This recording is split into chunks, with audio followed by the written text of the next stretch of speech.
Napakagandang reminder po nito, mabibigo ang taong nagtitiwala sa kanyang kayamanan. Ngunit ang taong matuwid ay lalago na parang sariwang halaman. Grabe.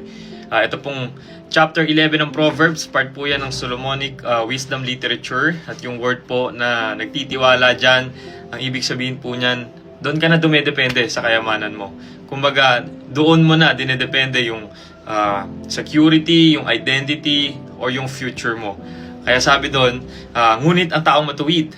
Sino yung taong matuwid? Ito po yung mga taong may takot sa Diyos, yung sumusunod sa kanyang salita at umaasa sa Panginoon, hindi sa mga material na bagay. So parang ini-expose ng verse na to yung isang malaking kasinungalingan ng mundo na kayang iligtas ng pera ang tao. Na kapag marami kang pera, kontrolado mo yung bukas, ligtas ka sa problema, at handa ka sa kahit anumang mangyari.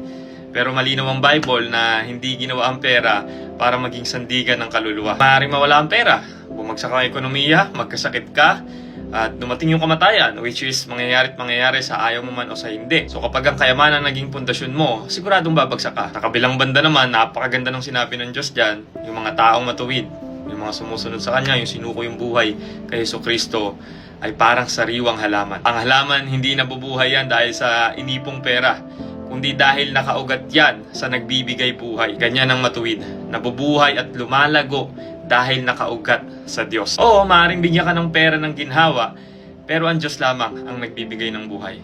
Dahil ang nagtitiwala sa kayamanan ay mabibigo. Ngunit ang nagtitiwala sa Panginoon ay lalago. Amen?